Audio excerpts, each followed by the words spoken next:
దేశంలో రాజకీయ పరిణామాలు చాలా విభిన్నంగా మారుతున్నాయి రోజు రోజుకి.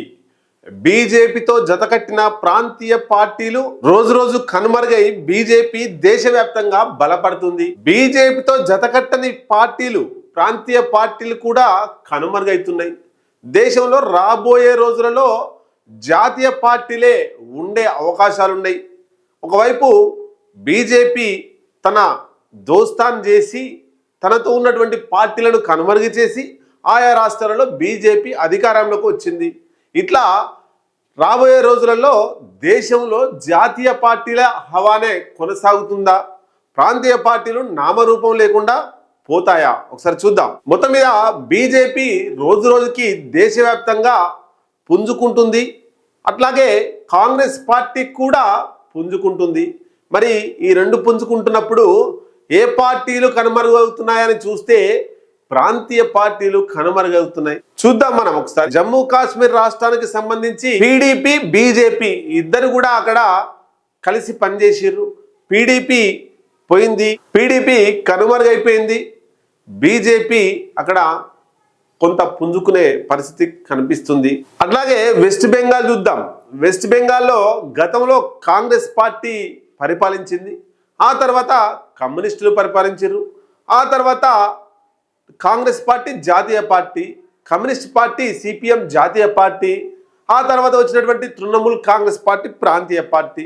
ఆ ప్రాంతీయ పార్టీ ఇప్పుడు కనుమరుగు కాబోతుంది. అక్కడ బీజేపీ రాష్ట్రంలో అధికారంలోకి వచ్చింది. అట్లాగే మహారాష్ట్రలో ఉండేటువంటి శివసేన పార్టీ, అది ప్రాంతీయ పార్టీ. బీజేపీ కంటే ఘోరంగా హిందుత్వ పార్టీ, బీజేపీని మించిన హిందుత్వ పార్టీ. అక్కడ బీజేపీతో దోస్తాన్ చేసింది శివసేన పార్టీ, చేసి అధికారంలోకి వచ్చిర్రు. ఆ తర్వాత బీజేపీ మైండ్ గేమ్ స్టార్ట్ చేసి శివసేన పార్టీని రెండుగా విభజించింది.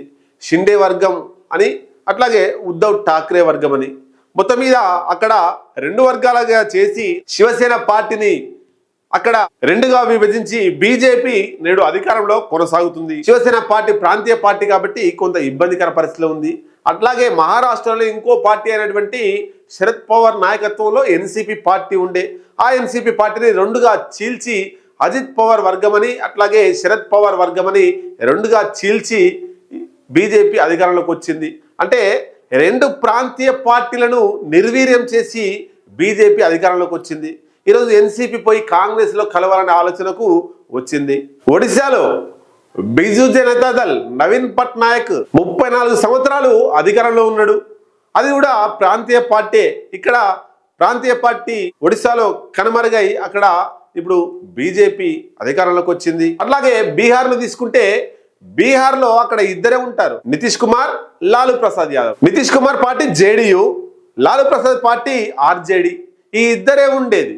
కానీ అనూహ్యంగా బీహార్లో ఇప్పుడు బీజేపీ అధికారంలోకి వచ్చింది. ఎందుకు?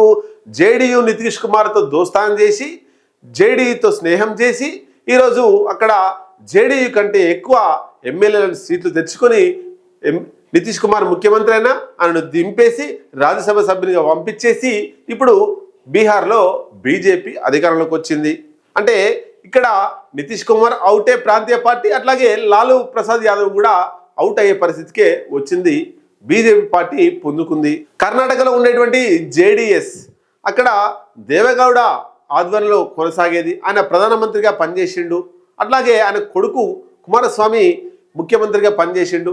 ఆ పార్టీ కూడా నామరూపం లేకుండా పోయే పరిస్థితికే వచ్చింది. అట్లాగే యూపీలో మాయావతి ఉక్కు మనిషిగా పేర్కొంటారు. బహుజన సమాజ్ పార్టీ బీఎస్పీ తరఫున పెద్ద దిక్కు కాన్సీరామ్ తర్వాత ఆమెనే ఉంది ఇప్పుడు. కానీ పట్టుమని 10 ఎమ్మెల్యేలు కూడా గెలిచే పరిస్థితి లేదు. ఆమె బీజేపీకి తలొగ్గింది. బీజేపీ చెప్పినటువంటి రాష్ట్రపతి, ఉపరాష్ట్రపతి వాళ్లకు ఓట్లేస్తూ బీజేపీ విధానాలను ఆమె సపోర్ట్ చేస్తూ బీజేపీకి వ్యతిరేకంగా ఇక్కడ పోరాడడం లేదు. కాబట్టి ఆమె కనుమరుగయ్యే పరిస్థితికి వచ్చింది, బీఎస్పీ జాతీయ పార్టీ అయినా కూడా. అట్లాగే ఆంధ్రప్రదేశ్లో చంద్రబాబు తర్వాత తన కొడుకు నడిపించే అవకాశం ఉంది. అంటే ప్రాంతీయ పార్టీ ఇప్పుడే తెలుగుదేశం కనుమరుగే పరిస్థితి ఏం కనబడతలేదు. చంద్రబాబు ఉన్నన్ని రోజులు నడిపించిన రోజులు అక్కడ తెలుగుదేశం పార్టీ ముందుకు పోయే అవకాశం ఉంటుంది. ఉత్తరప్రదేశ్లో ములాయం సింగ్ యాదవ్ కొడుకు అఖిలేష్ యాదవ్ కొన్ని రోజులు నడిపించే అవకాశం ఉంది. కానీ ముఖ్యమంత్రి స్థితిలోకి వస్తారా రానేటువంటిది ప్రశ్నార్థకం. అట్లాగే బీహార్లో ఆర్జేడీ లాలూ ప్రసాద్ యాదవ్ కొడుకు తేజస్వి యాదవ్, ఆయన ముఖ్యమంత్రి అవుతాడో రాడో కానీ పార్టీని అయితే నడిపిస్తున్నారు. అంటే ప్రాంతీయ పార్టీలు ఎట్లా కనుమరుగైపోయే పరిస్థితి వచ్చిందో మనం ఒకసారి చర్చించుకుంటున్నాం. జమ్మూ కాశ్మీర్ చిన్న రాష్ట్రం కాబట్టి ఒమర్ అబ్దుల్లా సీఎం గా ఉన్నాడు. జార్ఖండ్ ముక్తి మోర్చా జేఎంఎం తరఫున హేమంత్ సోరెన్ ఆయన ముఖ్యమంత్రిగా ఉన్నాడు. అది చిన్న రాష్ట్రం కాబట్టి. అంటే పెద్ద రాష్ట్రాలలో బీజేపీ ఏం చేస్తుందంటే అక్కడ ఉండేటువంటి ప్రాంతీయ పార్టీలతో స్నేహం చేస్తూ ప్రాంతీయ పార్టీలను బలహీనపరుస్తూ ఆ రాష్ట్రాల్లో బీజేపీ అధికారంలోకి వస్తుంది. అట్లాగే తెలంగాణ రాష్ట్రం కావచ్చు, తెలంగాణ రాష్ట్రంలో కేసీఆర్ ఉన్న రోజులు బీఆర్ఎస్ పార్టీ ఉంటుంది. ఆయన పోయిన తర్వాత బీఆర్ఎస్ పార్టీ ప్రాంతీయ పార్టీ కాబట్టి కనుమరుగే అవకాశం ఉంటుంది. అంటే ఇక్కడ మన ప్రాంతీయ పార్టీలు ఆయా ప్రాంతాల యొక్క ఆకాంక్షల మేరకు పుట్టినటువంటి పార్టీలు, అవి ఎన్ని రోజులు కొనసాగుతాయి అనేటువంటిది చూడాల్సినటువంటి అవసరం ఉంది.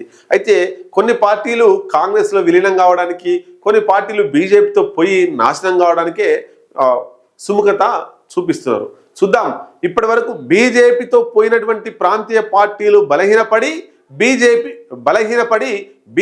బలపడుతూ బీజేపీ అధికారంలోకి వస్తుంది. కాంగ్రెస్తో పోయినటువంటి ప్రాంతీయ పార్టీలు అవి డెవలప్ అయ్యి కాంగ్రెస్ పార్టీ బలహీనపడుతూ వస్తుంది. చూద్దాం మరి రాబోయే కాలంలో కాంగ్రెస్, బీజేపీ, కమ్యూనిస్ట్ పార్టీలే ఉంటాయా? ప్రాంతీయ పార్టీల హవా తగ్గి కనుమరుగయ్యే అవకాశం ఉందా? రాబోయే కాలంలో చూడాల్సిందే.